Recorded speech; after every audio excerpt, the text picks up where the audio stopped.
I'm Amy, sex educator, sex and relationship coach, and co-owner of PurePleasureShop.com. And I'm April, sex toy maven, VP of Hot Octopus, and I've dedicated my life to the business of sex. We're two people with a passion for educating and inspiring shame-free conversations about sex and relationships. Welcome to the Shameless Sex Revolution. Want to learn more? Go to shamelesssex.com, and for 15% off of some of our favorite sex toys, use coupon code shamelesssex at purepleasureshop.com. You are listening to a pleasure podcast. For more from our sex podcast collective, visit pleasurepodcasts.com. Well, hello, everyone. Hi, everybody. Welcome to the Shameless Sex Podcast, episode number, who the F knows?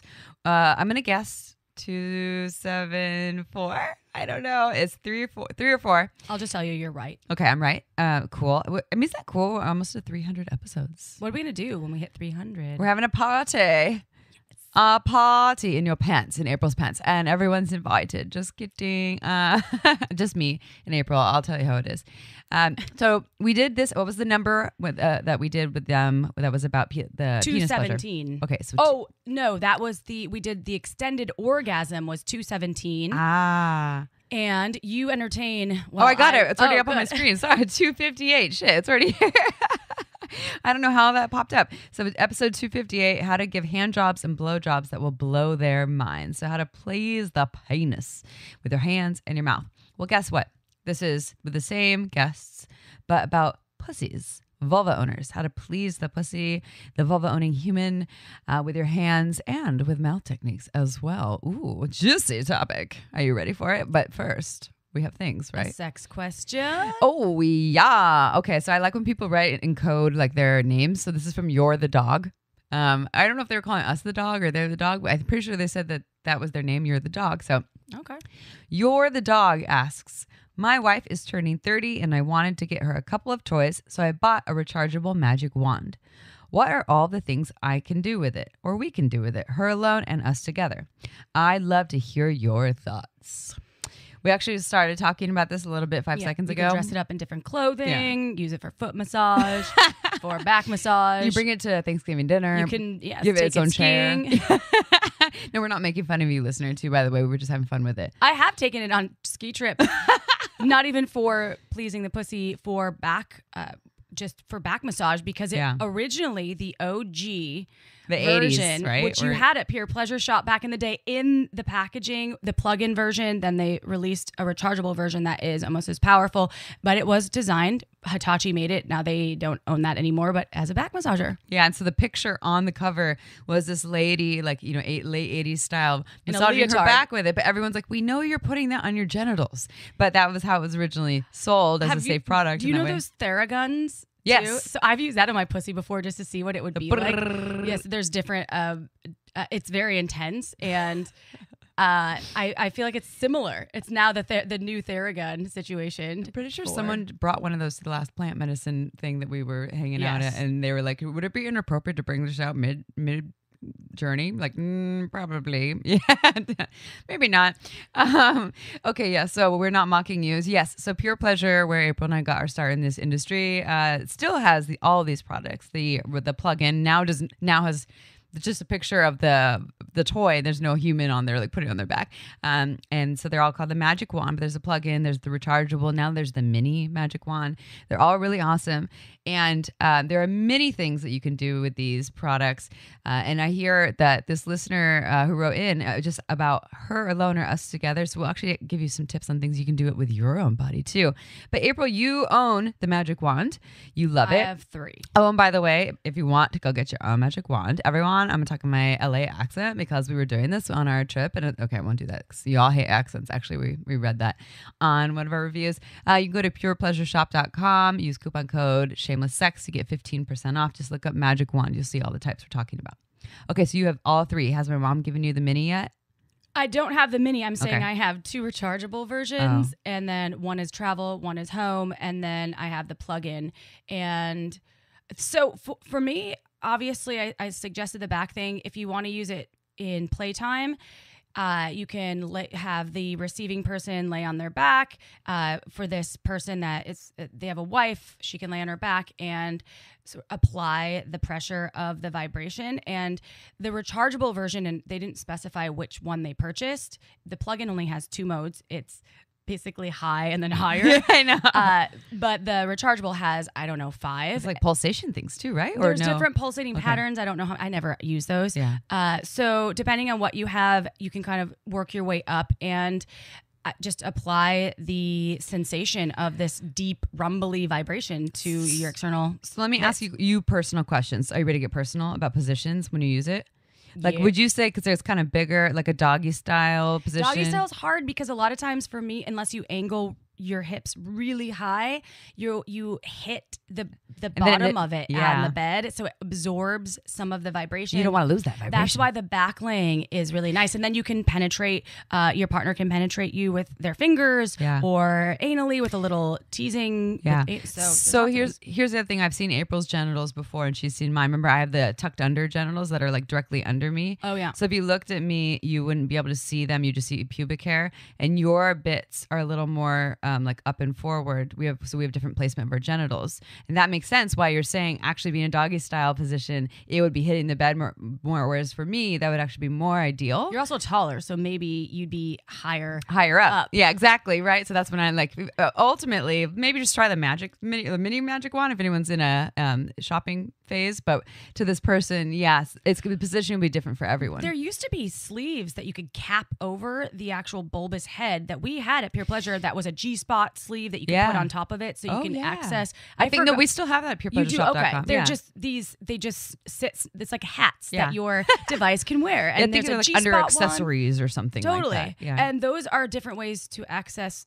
internal bits, because I personally have never internally used the magic wand. I don't know if it would need an extension, because that was a big old bulb. It's very big. I'm sure it's been done. I have not, and so that would be another good way to utilize that product in various ways. The smaller version I don't own yet. I will, and then I can give you more tips on that one. It is big. Janice, we need you to get one into April stat. Yes, I think the smaller one's like half the size. And then so some other things too for penis owning folks. Like this isn't just for vulva owning folks. This is for all bits, all variations of bits, right? So I know some penis owning folks who like to use this on the perineum, like right under the taint area. So would you say the plugins like high and higher? So maybe that's a bit much. But the rechargeable, you can go on the lower speeds or intensity, and it can be like a really nice, almost, because the prostate's on the other side of that too. So it can be almost like a nice external prostate massage there as well. So the loan together, I've used it both. I've used it on my own, and I use it in my playtime experiences. It's bulky, so the mini version might be the way to go. Have you used it as a weapon yet? Have you ever had to like beat off any intruders? Because it would be really good for that. Yeah, no, I have not. Have you ever played baseball with it? I could, but no. Softball? No. Just balls? Just balls. Hit some balls with it? Balls. All right, anyways. Okay, here we go. I'm pumped that I met someone with a magic wand tattoo once when I was on the East Coast. What? She had a magic wand tattoo near her heart, and it was little. How and I said that. I was like, "Do you have a magic wand tattoo?" And she was like, "Yes, I fucking love that toy." And I was like, "I fucking love that you have a tattoo." I'm gonna get one tattooed on my ring finger. It's adorable. Actually, though, mine would be more like the air technology section ones. Oh, there you go. We're not talking about that right now. All right, you ready for a bio? Yes, I am. Okay, but first, one thing before we dive into the bio, I know you're ready for the bio chip, is, so this episode, everyone, an awesome episode. The audio is a little funky wonky on our part. We're getting it down because we have this really fancy studio and we have it down. And, well, this one apparently we didn't. So stay tuned, stay with us. And if it doesn't sound like our top quality and this is your first time tuning in, just bear with us, listen to other episodes, and listen to this one because it's fucking awesome. There's so many good tips, so stay tuned. And Chip, I think you got something to say right now about some bio time. Erwan and Alicia Davon have become the go-to experts for those seeking a higher level of relationship support, specializing in supporting singles in getting into passionate and successful relationships and helping couples take their relationships to new heights of romance and intimacy. They offer all of their coaching and classes online and support students all over the world. To learn more, visit pleasurecourse.com.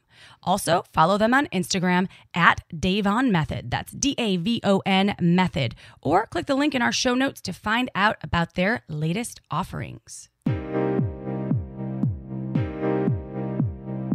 All right, everyone, it is interview time. Ooh, repeat guest once again. Last time we were in person, though, we got to watch an actual live demo of actually some of the things we're talking about today, which is funny because we did the live demo about today's topic, but then we recorded a podcast about penises.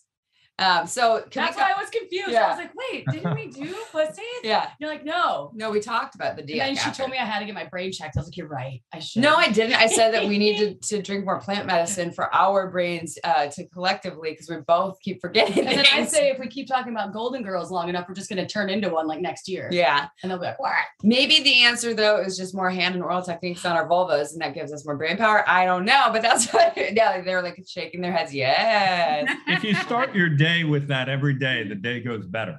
Yeah, there's a wisdom in it. So it's something like a pill a day or an apple a day. It's a extended orgasm. Clitoral pleasuring per day. I mean, I'm the one doing the clitoral pleasuring to her, but there's a difference in my state before and my state after. It's like it goes from an okay day when I wake up to a great day. Yeah. It is like a meditation because you're focused. It is. It's like, in fact, we're doing sexual healing this week in one of our classes. It's like a healing. It's like a meditation. It's fun. It's a great way to start the day. Indeed. Yeah. And I think we talked about this in the last episode and before. So we want to hear your story and we'll talk about techniques. But when you're talking about starting your day, a lot of people are like, I don't have time for this. What are we talking? We're like 5 minutes, 10 minutes, half an hour. For us, it's usually about half hour, 45 minutes for the whole thing. Yeah. We start at 9:15, go till end at pretty much 9:45, sometimes 10. Do you have an alarm that sounds when the time is up, or do you just roll with it and it typically pans out to be 30 to 45 minutes? The latter. Yeah, we don't have a timer. The timer is Alicia going, which happens in about 20 seconds because we've seen Alicia in person. You know, we have different hours too, because Alicia goes to bed, or she's an early riser. So she goes to bed early and gets up early. She gets our son to school and all this stuff. I get him from school. We have like totally different hours. And then I wake up at like 9 and I send a little text that says, I'm up. I'm up. That's the text I get. It's like, I'm doing my thing. I got my son to school. I'm doing my workout. I'm doing whatever. I have all this lovely morning time. And then I get, I'm up. I'm up.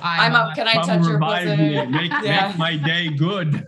Yeah, but he's not like, oh, I'm up. Like, I have a hard dick, so now you got to fuck it. It's like, no, I'll lay down. Well, I'm going to pleasure you, woman.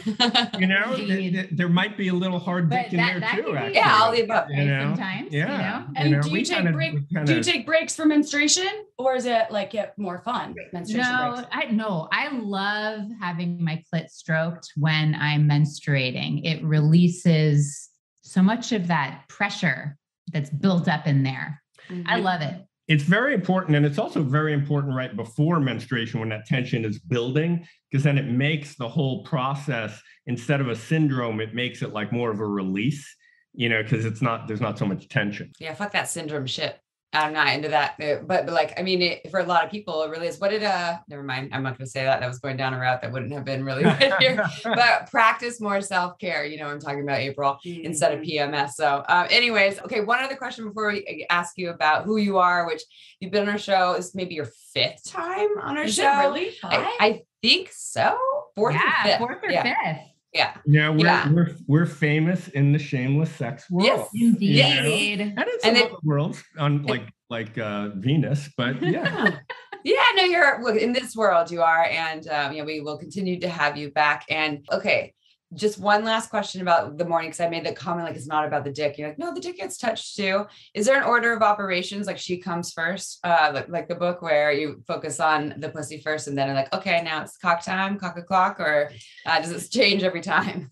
Yeah, you want to get the woman rolling first, because the dick should only enter the scenario when there's real appetite for it.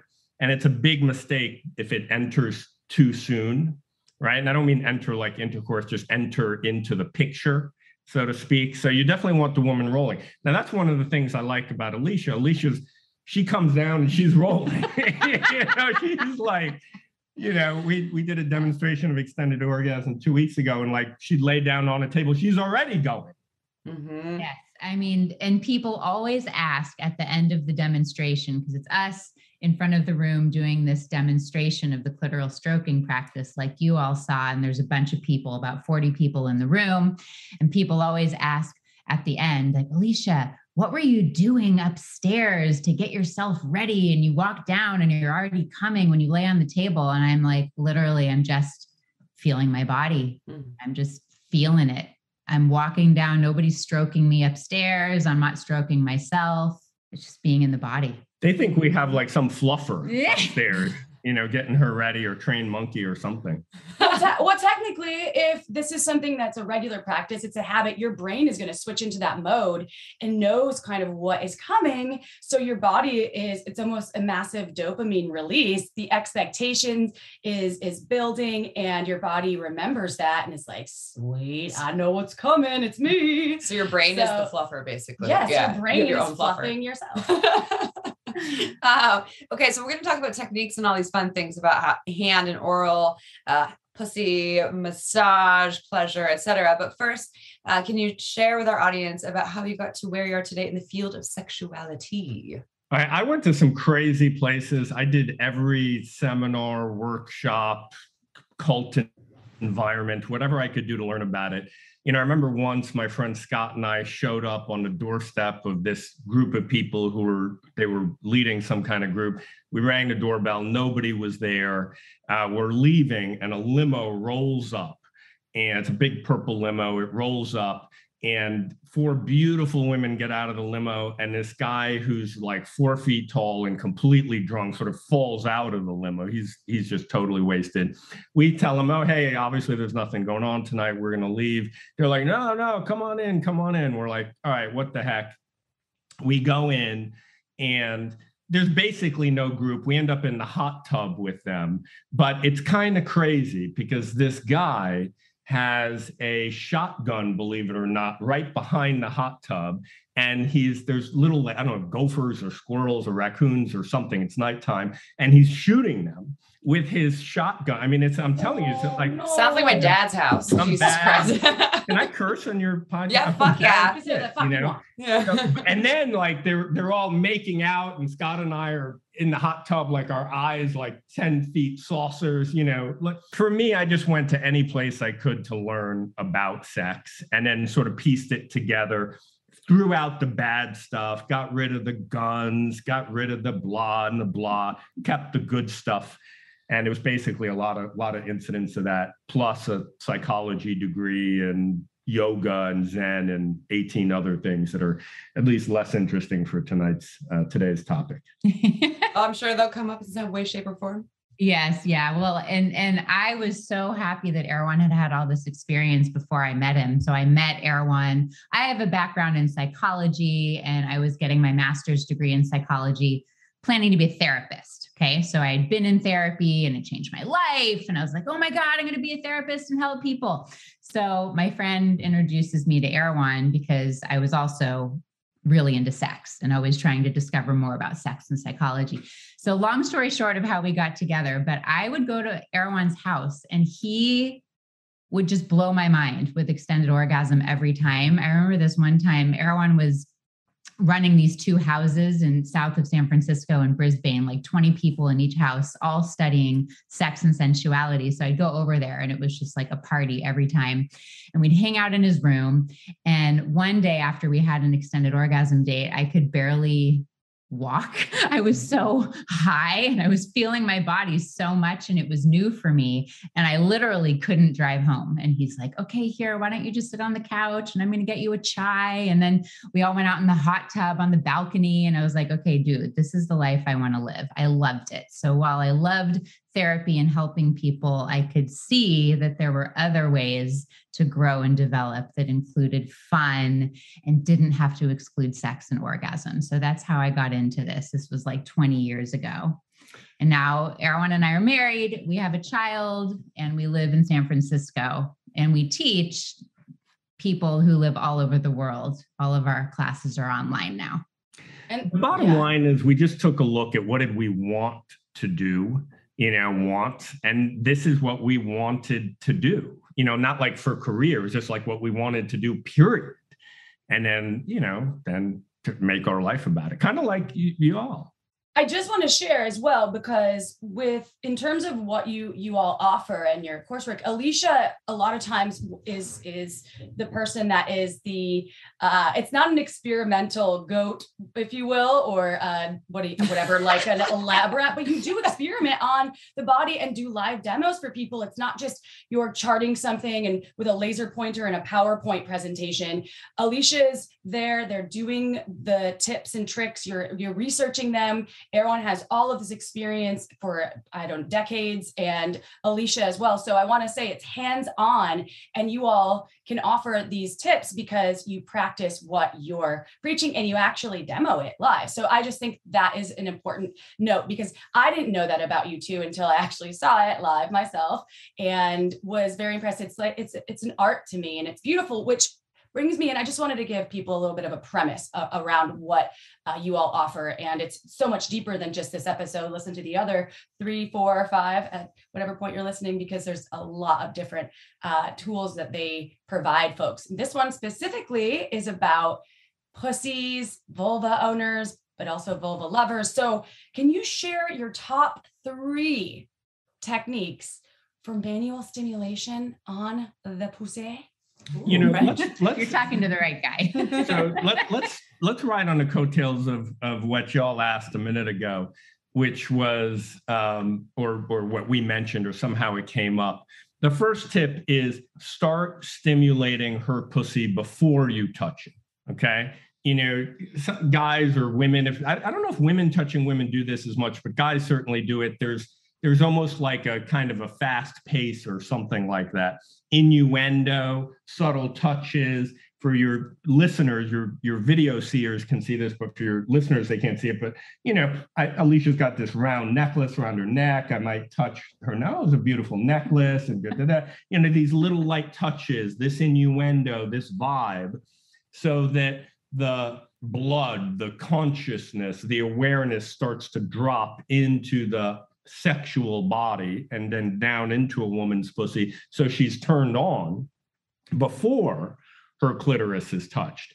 Then the second tip would be to, have her clitoris reach for the guy's finger. The woman's appetite is really key.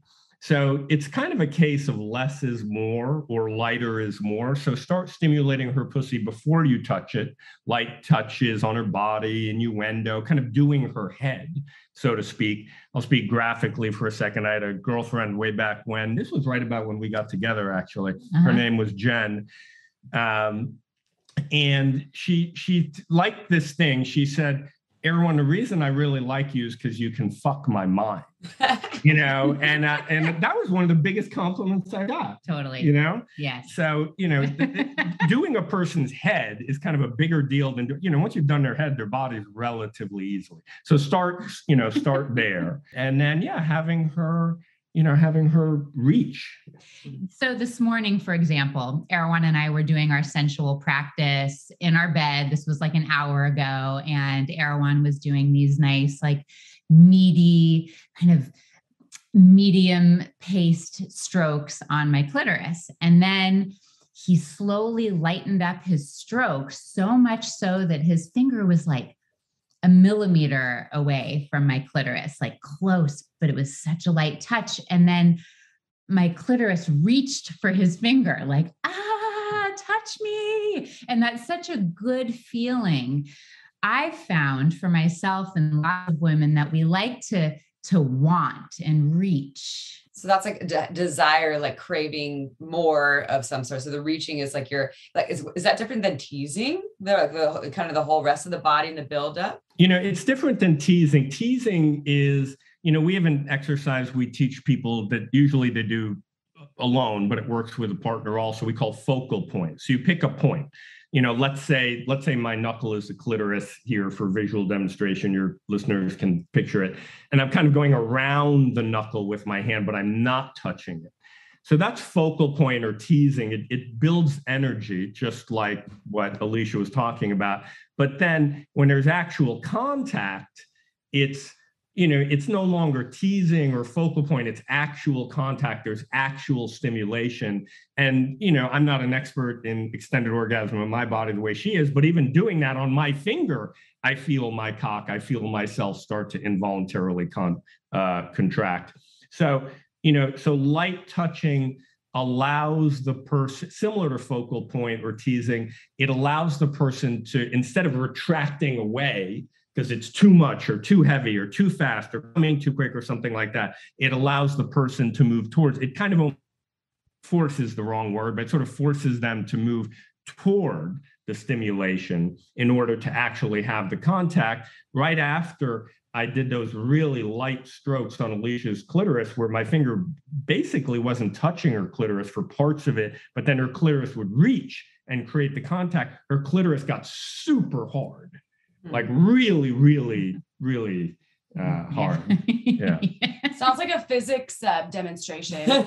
And I'm just I'm tapping into my college years and when I took some physics and Albert Einstein, may you rest in power, and all of the other physics. But that is, right? The law of attraction. It's sort of kinetic energy building up. That's what I picture your clit as one of those grower. I don't know, like a boner? Like a boner, but something that's like that. Right. It's like a boner. They're homologous sex parts. The clitoris and the cock are similar or homologous. Yeah. And it like clitorises get boners. And most guys don't know that. And but except for the blood vessels to the clitoris are different. The blood vessels to the cock, they kind of close after blood goes in there, so the blood can't go out. But the blood vessels in the clitoris, if you squeeze the clitoris, the blood will go out. Oh, interesting. So it's good to not use as much pressure on a clitoris because you'll desensitize it much more easily than you'll desensitize a cock with a lot of pressure. And a cock is much larger than a clitoris. So there's multiple reasons you can use a lot more pressure on a cock than a clitoris. Can handle a good pounding. What's the Betty White quote? Like, why do we talk about balls? Why do we call someone a dick when pussies can take way more pounding? Yeah, or no, it's about balls too. Like, we're like all sensitive, like about the ball. I am not remembering it too. This is why we need to have more orgasms too, but I can't rember it at all. But we're like the pussies can take so much, but then you're actually saying that no, the cock could actually take a lot, a lot more pressure. But not the balls. Yeah, but not the balls. Right. Oh, I've seen that. I barely touch those things. Like, all of a sudden, like someone almost died when I touched them. This podcast is free to you because of one of our awesome sponsors, Like a Kitten. Spring is here, and it's time to clear out those old sex toys and spice up your sex life with Like a Kitten's spring gift box of goodies. The people at Like a Kitten are expert curators, and they select beautiful pleasure products to reawaken your sex life and help you sit back and relax while you smell the melting rose petals in the bath. And if you want to pamper your lover, your friend, or yourself, these gift boxes make the perfect present. Like a Kitten spring box ships right to your door and is only $79, which is a sexy steal because some of the products retail for twice that. And right now, to help you celebrate spring, Like a Kitten is offering our listeners 15% off and free shipping when you go to likeakitten.com/shameless or enter code shameless at checkout. Just go to likeakitten.com/shameless or use code shameless to get 15% off these incredible boxes. Likeakitten.com/shameless. The link is in the episode description. This podcast is free to you because of another amazing sponsor, Milk Bar. I don't consider myself an avid dessert lover, but a few years back, my chef friend insisted I taste this birthday cake she had flown in from Milk Bar in New York. And with one bite, I was hooked. Ever since then, I get that same cake flown in for birthdays, cookouts, or just because it tastes that good. Last Valentine's Day, I even treated myself to the Milk Bar pie. One bite of the gooey butter filling, and it's a full mouthgasm. Trust me, Milk Bar treats make the best gifts for any occasion.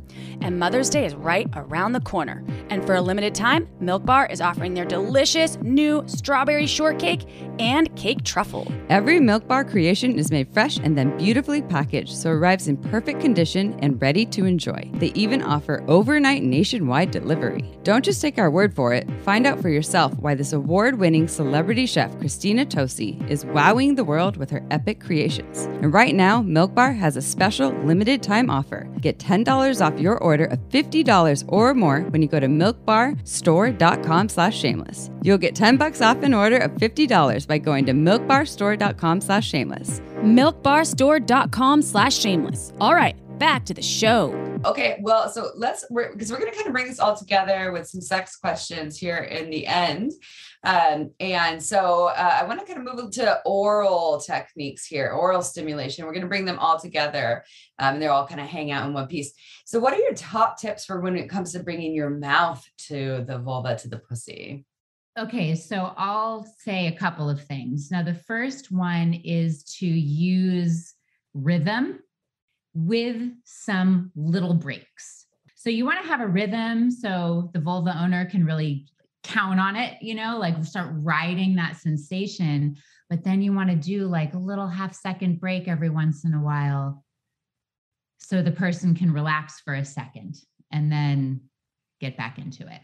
It's just like a conversation. Alicia's talking, there's a rhythm to her speaking. She takes a little pause, then she continues. But if she pauses for like 3 minutes, it's like, it's weird, and it's the same thing. Like if somebody's sucking on a woman's pussy and it's like all over the place, it's like, stop, start, and people do that sometimes when they pleasure each other. They kind of build a peak and then they take too big of a break.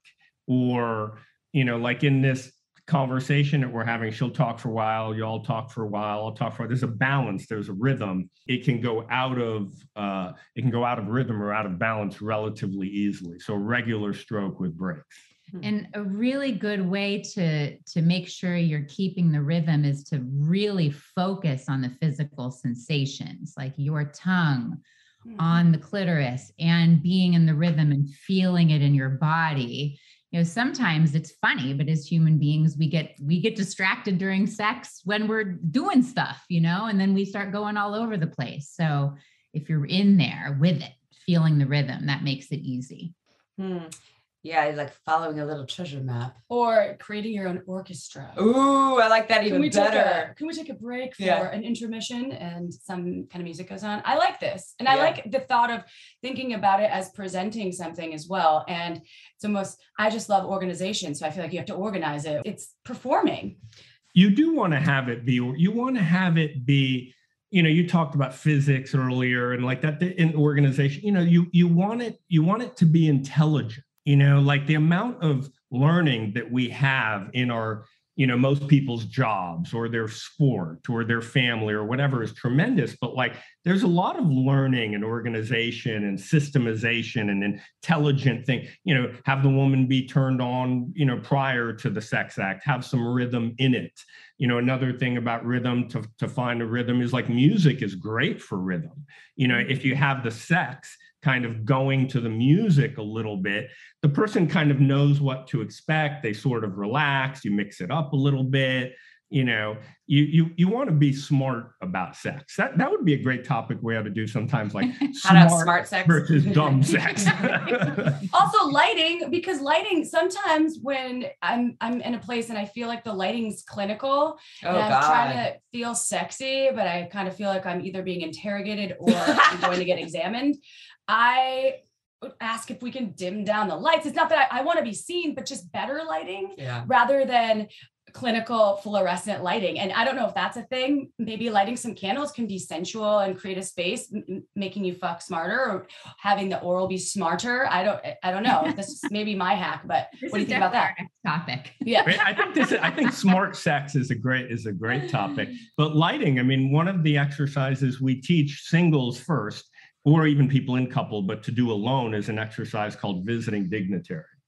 So that involves setting up your space, and that includes smells and something for taste and something for touch, but also lighting and what you're seeing. And, many of us learned to have sexual experiences in the dark with our eyes closed and also with our mouths closed. So we don't want to go to that extreme, but good lighting. Although I have found, to someone who did, as most of us, right, had most of the sex with the lights off and all those things. And now I've always have like candles or some sort of dim lighting or like sexy red light bulbs. Everyone red light bulbs, I got to tell you. So just throw a scarf over the lamp. Or a red scarf over the lamp. Now you have a red light bulb. And, but sometimes to have sex in pitch black is really fucking hot now. Or sometimes to have sex where I'm not going to make any sounds and like try to be as quiet as possible, or in places where I have to be quiet, is really fucking hot now, because now it's extra spicy and exciting because it's not with the norm. But it definitely was the default. And I think most people are just trying to kind of like unlearn that and like, how can I be more vocal and how can I change the mood lighting? I did want to ask one question though. I heard you say sucking for oral. So, so when you said that, my clit was like, like, how hard are we talking? When are you sucking? Am I ready for you to suck on my clit yet? And I know the sort of question is like, kind of like, what is that when you're a mouth on a pussy, if you could like generalize it, what are we talking about here? Generally, you want to focus more on the woman's clitoris than you do on the lips. That's the first thing. But you might use the lips as a kind of like a way to, they actually kind of go to, they're like a sort of highway to the clitoris. Mm-hmm. So most of the focus on the clitoris, but you can use the lips to, as a peak, as a break, or kind of a build up to the clitoris, and then a regular rhythm on the clitoris with the little breaks like we talked about. And then sucking the clitoris can feel really good, but you're always kind of getting a read on where your partner's at. And that's something that people sometimes fail to do when they're having sex. It's kind of odd that people fail to do it when they're having sex, because sex is all about communion and contact and, not just the sex center, the genitals, but the heart, the mind, the body, the being, all of that. So it's about being in a field of relationship. And it's a very full field of relationship because it includes our most sensitive and vulnerable and fun parts. So, if you're sucking on a woman's clitoris, you want to feel, is she feeling that, right? Because people go into their heads very quickly. And if somebody goes into their head because like you're sucking too hard or it's too much, or, people have a lot of conditioning or concerns, or, some women don't want their pussy sucked on because they're so concerned, afraid, and, how does it look and smell and this and that and all the rest of this kind of stuff. So you really have to feel where your partner's at. And then you'll know, like kind of like you were talking about experimenting, you'll know like, okay, maybe a little less here. Or sometimes the person's just kind of numb. They've been using some kind of sex toy too hard or whatever.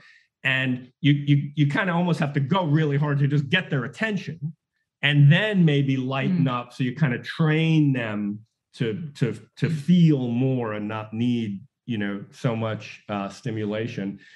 So that's a great question you bring up. It also makes me think of another technique, which is quit her before she quits you. What does that mean? That one. Are you abandonment issues are coming up? I'm like, fuck. Where's my therapist? Shit. Someone hold my hand. April, don't ever leave me. Well, now I think in many circumstances, quit her before she quits you is a really great tip, but let's stick with the oral stimulation here. So when you're stimulating orally a vulva and a clitoris, you want to leave the person gratified, but not like flattened out where they're kind of like, okay, I was sort of done a couple minutes ago. Like you want to feel when like, ooh, this has been really good. There's gratification. And I'm going to stop right before she thinks, okay, I'm done with this. And then you get to your next sex act much quicker. That what way. if you're just newly with this person? Should you ask them? Do you need code words? Are you done yet? Yeah. So do like a thumbs up or see one thread. We haven't actually named it, but in this conversation, one thread that's running through it is presence and attention. It's not like, ooh, magical thinking. It's like really training your presence and attention to feel the other person. It doesn't mean you never communicate. Communication is really important. But you can really learn to feel like, okay, wow, this person's really, I was going to say eating this up, but it's kind of the opposite, right? Like receiving the oral pleasure and, oh my God, and oh, like she's starting to feel a little less. Okay, interesting. Let me back off for a minute. You can get really, really good at feeling that. And how do you know if that's the case? Well, you know if that's the case if you're feeling that, because you are in a field of relationship together. If one person is having some kind of doubt or feeling of disconnection, the people are disconnected. If one person, so the name of the game is to be feeling with each other. And then, you end on a high note. Like, for example, most days, like 90% of our sex practices in the morning, I don't ejaculate. Because if I ejaculated, it would flatten me out. I'd be a little less interested the next day. I'd probably still be interested, but a little less, a little less energy, So you want to kind of quit things before it's a little different than the Masters and Johnson's graph of orgasm, where, you get excited, then you have a plateau period, then you go up and you go over the edge, and then you end lower than you started. Party's over. Yeah, party's over. You want to kind of keep the party going. An extended orgasm is really good for that, because then you're having the release and the gratification without, that kind of, I need to get off. I need to, I don't feel release. I need to like get rid of this energy. It's kind of like when you're eating, right? There is a point where you're going to take that bite where you're so gratified, you're full enough, and you haven't gone too far, where you have to kind of lay around for the next 2 hours because you're so full. You're like, I feel that was poor choice. This totally pertains to how I approach social environments as well. When I go to a party, I like to leave when it's good. I'm usually early. I arrive early and then I leave early because I'm like, I want to leave them wanting more. All of them. Is that what you've been doing? I always do that. And Erwan did touch on the extended orgasm piece. And that's what I wanted to ask before we get to one sex question, because the sex question is really good. So can you apply some of what we've just learned, the techniques, to extended orgasm? And if folks want to access that, which we've done an entire episode before, they can go and listen to that episode. We'll pull up which number that is while we're getting the answer here from Erwan. But please and Alicia, sorry, I'm not trying to minimize both of your experiences here because they're important. So talk to me about this extended orgasm. You definitely can combine them, and we recommend combining them. Technique is going to really help you, achieve that state of body and mind. So the state of body and mind for extended orgasm is basically activation or a high level of sensitivity or turn on above the orgasm line. If we go back to Masters and Johnson's, that line of sensitivity where the body starts to involuntarily contract. So you have to be above that level of sensation. So they have a quick peak and then they crash down. So it's an orgasm versus extended orgasm.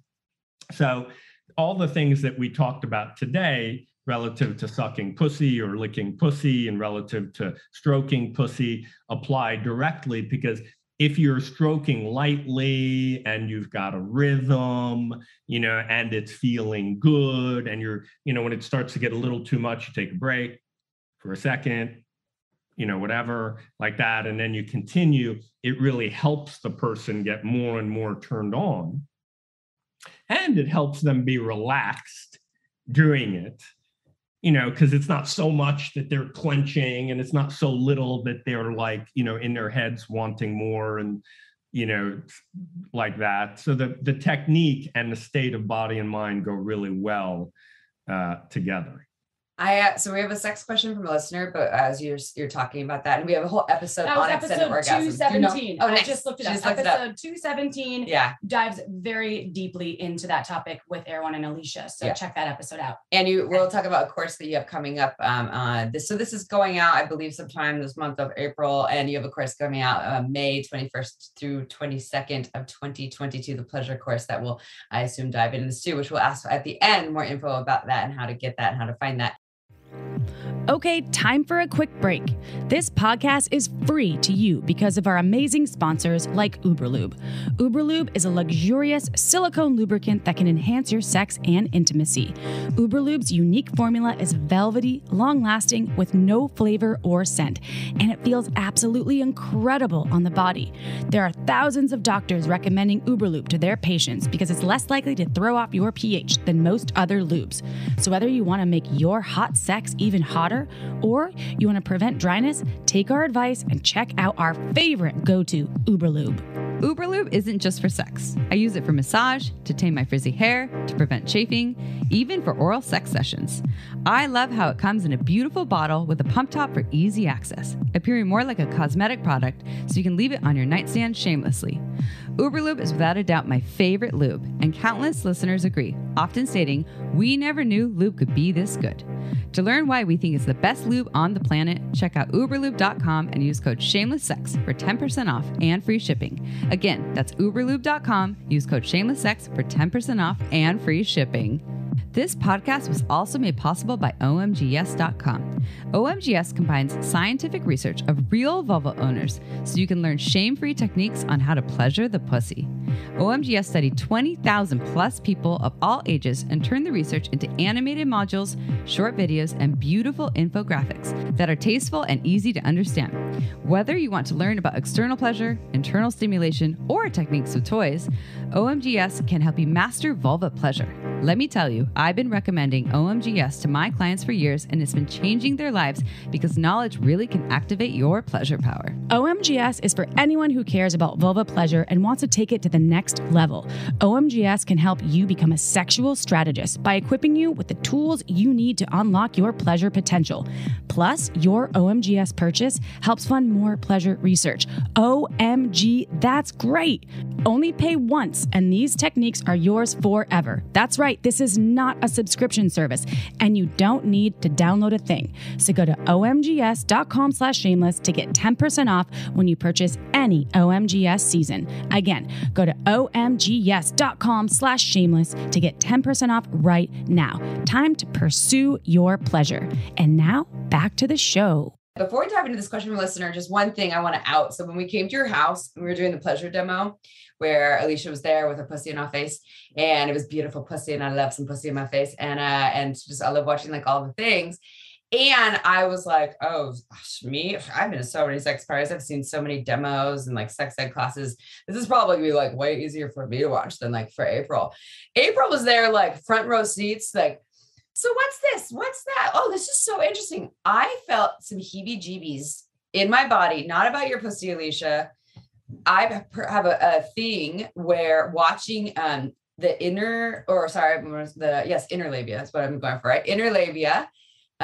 It specifically the bottom half being stroked, especially like the bottom part, because I have like a burning sensation there in my own body that I've done sexological body work around with Dolly.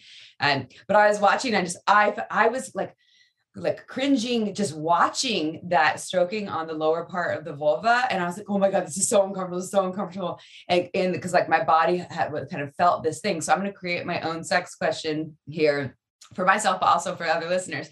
What if your vulva owning partner has some old stuff from whatever sexual trauma, or like too many shoving tampons in, or speculums, or moving too fast, or all the things, and the touch to the clitoris or the labia is like the instant cringe, too much. What is your kind of tips for someone to move through that? I'm glad you're asking this, because I actually heard you share this on one of your most recent episodes, and I really appreciated you sharing that. And now I'm so glad we get to address it. Heal me. Just kidding. It's awesome.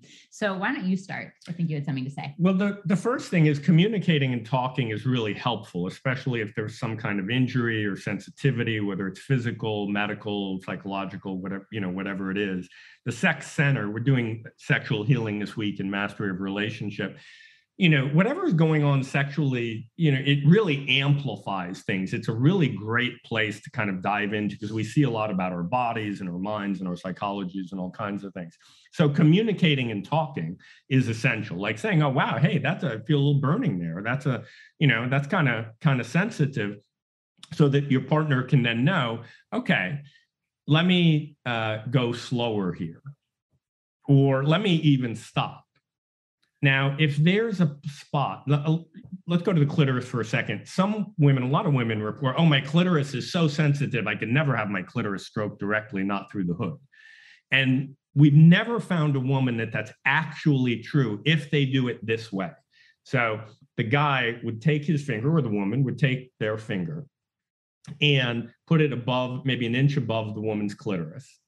And then say, okay, I'm going to bring my finger towards your clitoris, and y'all can see, and your listeners can imagine, my finger is moving so slowly towards the clitoris that it would take about 2 minutes to actually arrive at the clitoris. And that's a really good pace to go if there is sensitivity. So, and then eventually, fast forward here, minute and a half, and then eventually the touch on the clitoris is going to be really, really slow.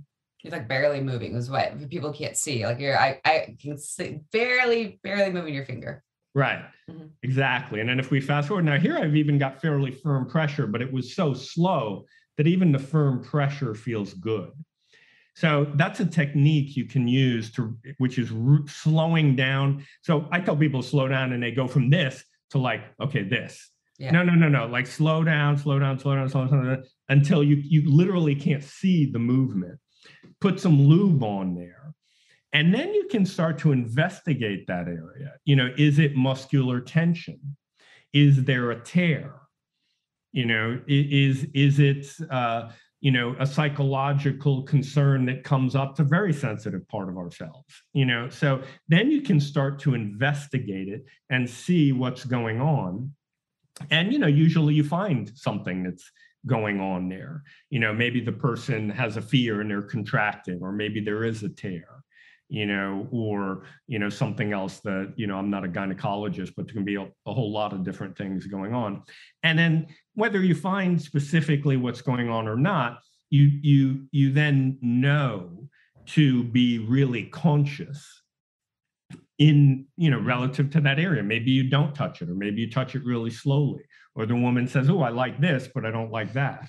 Mm-hmm. You don't want to skip over it, right? You don't want to numb out and just kind of bear it or ignore it. It's really good to bring awareness to it. Mm-hmm. And you don't want to just tolerate it. Yeah. Which some people do that. And then of course, what that leads to is less sex. Mm-hmm. Right. And more trauma. Yeah, more trauma. Yeah, exactly. Right. More problems. Like especially if you already have an issue with the thing and then you're just tolerating, it's just adding to it being more of an issue. Yeah. Oh, okay. That's a good question. And you work with folks in your course. We'll tell people how they can take your courses.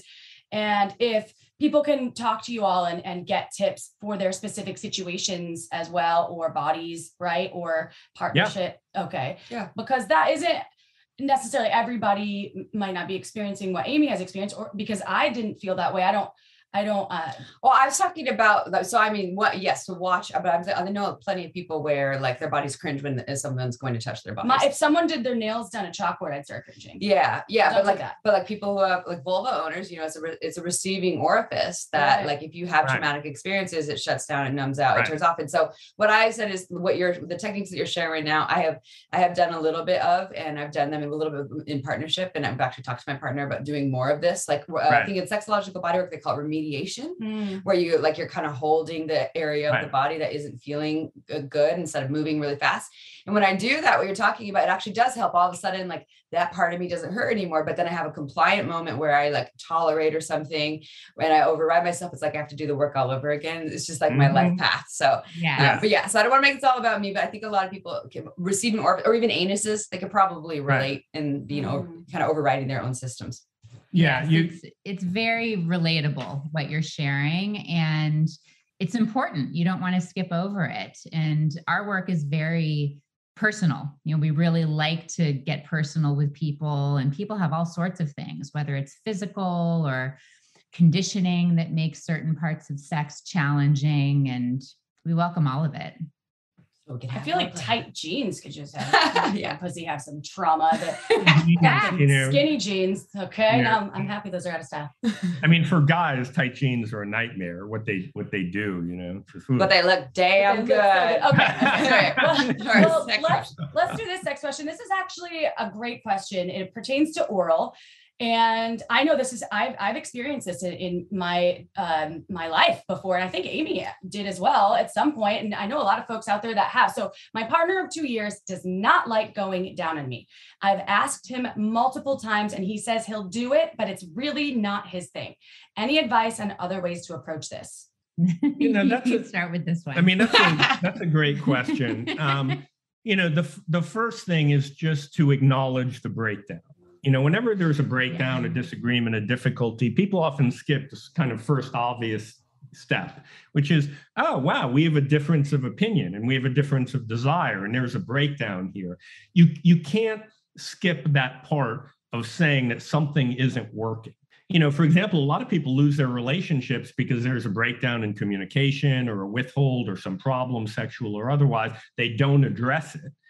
It's like having a crack in the foundation of the house.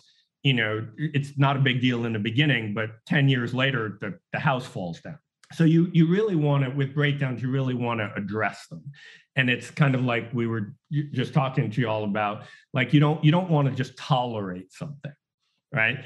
And, sometimes women will tolerate that kind of thing. And it's a really bad idea, because it's going to destroy the relationship, or at least the sexual part of the relationship eventually. Because if that's being tolerated, then there's probably 20 other things, sexual and otherwise, that are being tolerated. So that's the first thing. Next thing to do is hire us. No, I'm kidding. Yeah, seriously, get some help. Yeah. Kidding, not kidding. Yeah. I mean, that is actually a really good idea, but I did mean it as a joke. But the next thing to do is to talk about it. Say, okay, well, I want to know, now this is a challenging conversation. Okay, what is it about it that you don't like? Do you feel in a subordinate position? Is that why you don't want to do it? Is it the taste? Is it the smell? Is it some information like that? You feel like you don't know what you're doing? That could be right. Or maybe he had an experience in the past that was challenging. Like, there's so many things that could make a person resist something and not want to do it. So you want to get into it. Mm-hmm. Once you get the thing really rolling, the turn on really rolling, those issues tend to fall away. It's one of the great things about sex. People are very squeamish about menstrual blood and about smells and tastes and all the rest of this thing, from men to women, women to men, all kinds of stuff. Typically, strangely enough, men are often more squeamish, which is kind of interesting. That's another sort of topic we could investigate, but it's really beyond the scope of our conversation right now. But if you do things that get the turn on rolling, then you find those things that were turn offs become turn ons. It really kind of like, it's like, I'm French, and some of the food that French people like is really disgusting. But like, once you kind of start eating it and you get into the sensuality of it, and like you realize like, oh, they like this because like it smells like somebody's genitals, then all of a sudden, like, you kind of, it starts to be a turn on. So my point is, you have to acknowledge the issue, you have to discuss it, and then you have to start to do research and experimentation, and maybe get some actual support, so that the sexual house doesn't crumble. One thought I had with reading this question is like, well, are you sucking that dick? Because is there like, I don't know, there'd be a way of reframing things too. Like, say, is it reciprocal? Yeah, it's reciprocal, right. But also like, I like sucking dick. This for me, I actually do get turned on by sucking dick, but I know a lot of people who don't, but they just like pleasuring their partner. Like, it just feels good to give pleasure to their partner. So that would be a little bit of like, well, so not like, well, I do it, so you should do it. Not advising that, because we're not doing like tit for tat, but, a little bit of a like, what about, this is my experience, when I show up, I just enjoy pleasuring you, and I just kind of like follow that thread of pleasure that feels really good for me. Have you ever experienced that when you've gone down on someone? And my thought is that there's just like conditioning, like a lot of old conditioning that said pussy's gross, or like, that's not your top priority. And that's like April saying, we've experienced this. My first 3 sexual partners never went down on me, but I was only a teenager. You've experienced it more when you're a 20s, I think? People who weren't in my 20s, yes. I will say that sometimes the answer is, as if you're asking this question to your partner. So I will say that sometimes it may not be a technique thing. It could be the smell of your pussy for me sometimes is really strong. So it's learning how to phrase that in a way, if it is something as the giver, if perhaps maybe you get hair in your teeth every time and it makes you uncomfortable, or there could be a lot of different scenarios, but hopefully the folks that are communicating there, if there is it's not even physiological. It's if there's something, a smell that you're not into, then approach it nicely though. Don't be like, you pussy stinks. It could be like, you want to take a shower together? Yeah. I mean, okay, have you ever experienced this, April, when you're going to suck some dick though, and you can smell the butt? Yes. So it goes always, right. Everyone. And there's like wax you can use in different things. And so it all just is a way to present the information if it's not technical and you are feeling comfortable about eating pussy as this person, if you're asking him, your partner, and the answer is, your pussy's hard, the smell is hard for me, something like that, then that is something that's easily mitigated, right? Yeah. You can fix that. So this is a fun conversation. All right. Well, we could talk about this forever and forever. And obviously we'll have you back on our show because there are endless things around sexuality that we can talk about. And as April said, I forgot the episode you said 217. 217. God. 154. I don't know what that Check one was. That one out too. It might Maybe. be good. She's sending you a psychological message. Yeah. I'm like, psychic. And for folks who want to learn more, though, you have that pleasure course coming up. So again, we said May 21st through 22nd. This is a weekend, I believe. So this is 2022. And people can get $100 off if they enter code 100 is actually the code. So it's CODE 100, the number, so 100. And you can do that through the link. Did I say that right? Yeah, yours cute. Oh my gosh. I have to do it. Go. Yes, but I want to make sure to put one other piece in. And we decided to do something for your listeners because we love you. And then by proxy, we love them. We love your listeners, and we want you all to be able to experience seeing extended orgasm. I mean, you two have seen it. Your listeners have heard about it a lot. In the pleasure course, we show a video demonstration of extended orgasm. So you'll get to see it. We will talk you through the technique as we're doing it. So for the first 5 people that contact me, we will gift you the pleasure course. Wow. For free, the first 5 shameless sex listeners that contact me, I'll tell you how to contact me. Then after those 5, it's exactly what you were saying. We'll include the link to the pleasure course in the show notes. We want to make it very easy for you all to access extended orgasm and everything else in the pleasure course. So to contact me to grab one of the spots or to talk to me about your love life and find out more about our programs and how we can support you, text our school 415-308-9580. That's 415-308-9580. Give me your name, say you came from Shameless Sex, and we'll talk. I'll also give you a link that people can click if they want to contact me that way. Perfect. That's very generous. Thank you for gifting 5 courses. And as Amy said, it's May 21st through 22nd, 2022. So go to the show notes, click the link. It's shamelesssex.com. It's online, so you can do it from anywhere, and it's a total blast. Mm-hmm. Well, we love you both. And we love you. As Alicia said, we love the Shameless Sex listeners. And I have so much fun doing this. And also, we hope that you really do love us as much as we love you. And you know how we will know? Go give us 5 stars on iTunes. We read every single review. And even if you don't have the time to write a raving paragraph, you can just use a couple of emojis. But make sure you just hit 5 stars, because people leave us heart-loving emojis and then they, I think, accidentally hit 1 star. So it's very confusing. And I stay awake at night thinking about those people. So help me sleep. Send us wonderful reviews. All right, y'all. That's all we have for you this week. But tune in every Tuesday. That's why we say see you next Tuesday for another episode with the beautiful Amy, myself, and sometimes our dogs. All right. Ciao for now. Want to learn more? Go to shamelesssex.com. And for 15% off of some of our favorite sex toys, use coupon code shamelesssex at purepleasureshop.com.